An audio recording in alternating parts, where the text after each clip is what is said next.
శ్రీ సచిదానంద సమర్థ సద్గురు సాయినాథ్ మహారాజ్ కీ జై. శ్రీ సద్గురు సాయినాథాయ నమః. శ్రీ సాయి సచ్చరిత 21వ అధ్యాయము. ఈ అధ్యాయంలో సత్పురుషుల వ్యవస్థ గోప్యత, కన్నడ సాధువు మరియు బాబా యొక్క మార్గదర్శనం పొందిన వినాయక ఠాకూర్ కథ, మననం మరియు నిధిధ్యాసనల ప్రాముఖ్యత, అనంతరావు పాటంకర్కు నవవిధ భక్తుల ప్రదానం, అపహాస్యం, హేళన, నిందలను మానాలని వకీలుతో పాటు శ్రోతలందరకు బోధ. వక్త చెప్పిన మాటలు చెవిన పడగానే శ్రోతల మనసులు ఆనందంతో ఊగి శరీరం రోమాంచితమవకపోతే ఆ మాటల వలన ఏం ప్రయోజనం? అవి వ్యర్థమే.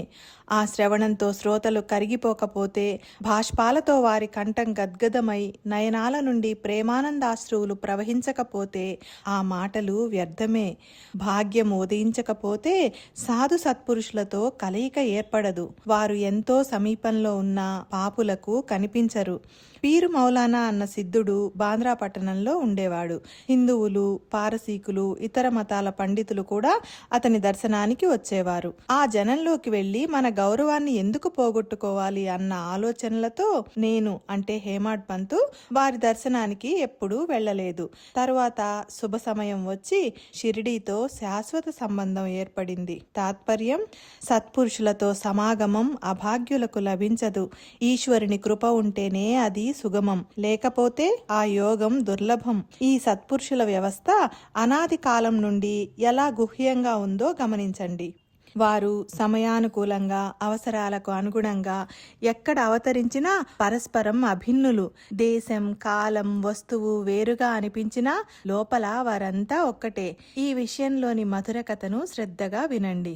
బెళగాం వద్ద వడగాం అనే గ్రామానికి సర్వేయర్లు వచ్చి మకాం వేశారు. ఆ గ్రామంలో ఉన్న ఒక మహాత్ముని దర్శనానికి వెళ్లారు.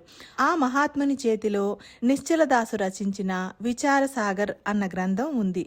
కొంతసేపు అయ్యాక హరివినాయక ఠాకూర్ అనే సర్వేయరు సెలవు తీసుకుని బయలుదేరుతుండగా ఆ సాధువు సంతోషంతో ఆ గృహస్థునితో, సరే ఇప్పుడు వెళ్ళు, కానీ ఈ గ్రంథాన్ని పఠించు, దానితో నీ మనోభిష్టం తీరుతుంది.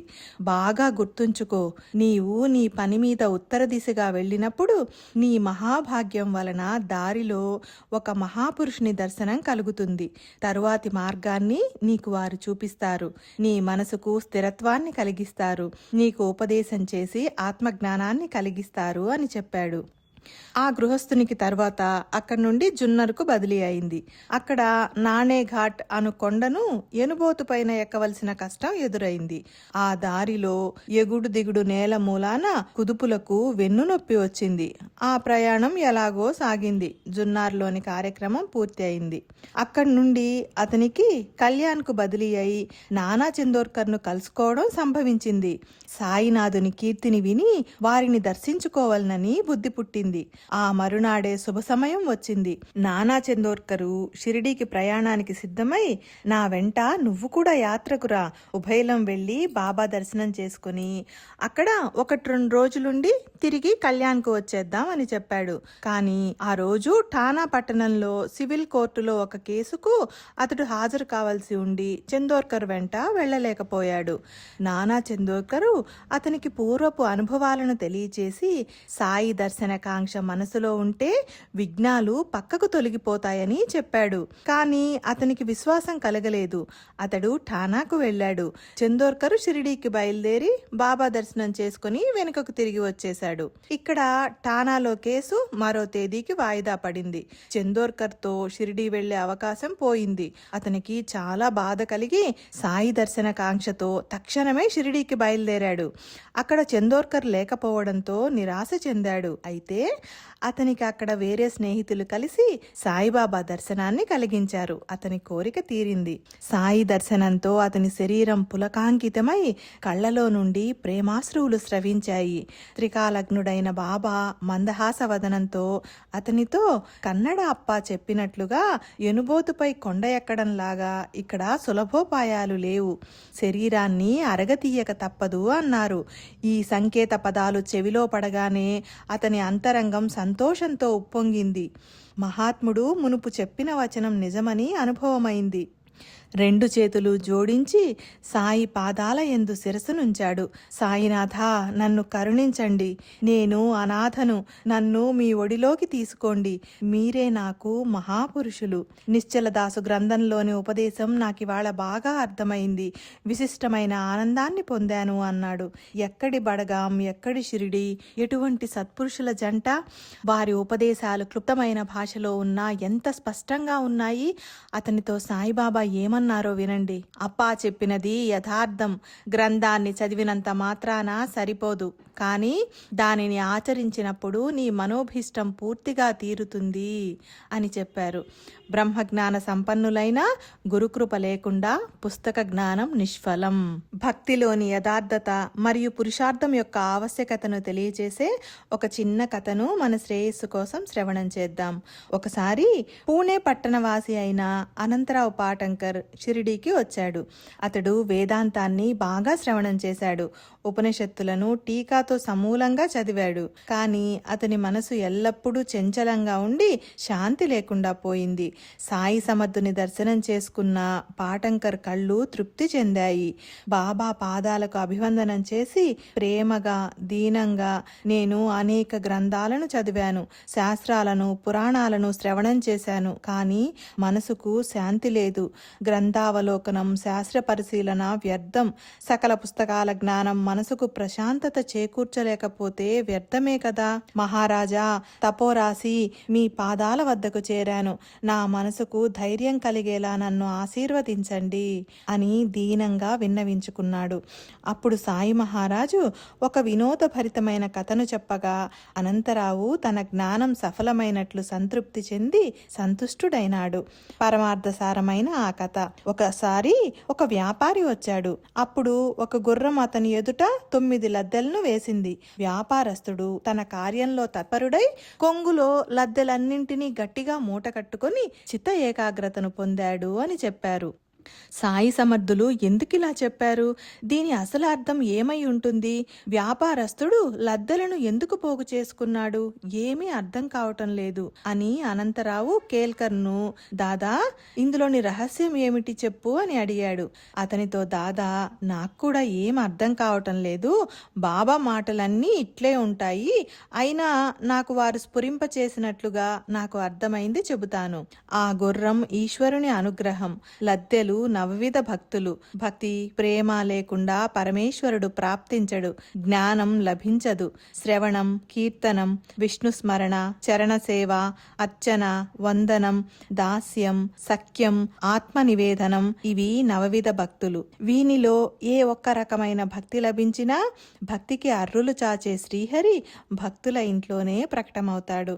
జప, తప, వ్రతాది యోగ సాధనలు, వేదోపనిషత్తుల అధ్యయనం, ఆధ్యాత్మ జ్ఞానాన్ని గొప్పగా వ్యాఖ్యానించటం, ఇవన్నీ భక్తి లేకపోతే వ్యర్థం. వేదశాస్త్ర వ్యుత్పత్తి జ్ఞానం అవసరం లేదు. గొప్ప జ్ఞాని అన్న కీర్తి ప్రతిష్టలు అక్కరలేదు. భక్తి, ప్రేమ లేని శుష్క భజనల యందు ప్రీతి అవసరం లేదు. ప్రేమతో కూడిన భక్తి అవసరం. గుర్రం 9 లద్దెలను వేయగానే వ్యాపారి వానిని తీసుకోవడానికి ఆతురతతో పరిగెత్తాడు. అట్లే నవవిధ భక్తిని మూట కట్టుకుంటే మనసుకు శాంతి కలుగుతుంది, అందరి పట్ల సద్భావం కలుగుతుంది, గంభీరత పెరుగుతుంది. అలా కాకపోతే మనసులోని చాంచల్యం తప్పదని గురువర్యులు ప్రేమతో తెలియచేశారని కేల్కరు చెప్పాడు. మరునాడు అనంతరావు సాయి పాదాలకు వందనం చేస్తుండగా బాబా అతనిని లద్దెలను కొంగున కట్టుకున్నావా అని అడిగారు. అప్పుడు అనంతరావు, ఈ దీనునిపై మీ అనుగ్రహం ఉంటే వానిని సహజంగా మూట కట్టుకోవడం సాధ్యం అని చెప్పాడు. నీకు శుభం కలుగుతుందని బాబా అతనిని ఆశీర్వదించారు. అనంతరావుకు సుఖశాంతులు లభించి ఆనందించాడు. ఇక మరొక చిన్న కథను శ్రోతలు శ్రద్ధగా, సాదరంగా వింటే బాబా యొక్క సర్వజ్ఞత, వారు సన్మార్గంలో ప్రవేశపెట్టే విధానం తెలుస్తాయి. ఒకసారి ఒక వకీలు మసీదుకు వెళ్ళి సాయినాథుని దర్శనం చేసుకుని వారి పాదాలకు వందనం చేశాడు. తక్షణం దక్షిణను ఇచ్చి వకీలు ఒక ప్రక్కన కూర్చున్నాడు. సాయిబాబా ఎవరితోనో సంభాషిస్తుంటే అతనికి వినాలన్న కోరిక కలిగింది. బాబా అతని కేసి చూస్తూ అతన్ని ఉద్దేశించి చెప్పిన మాటలు ఆ వకీలు మనసులో గ్రుచ్చుకొని అతనికి అనుతాపాన్ని కలిగించాయి.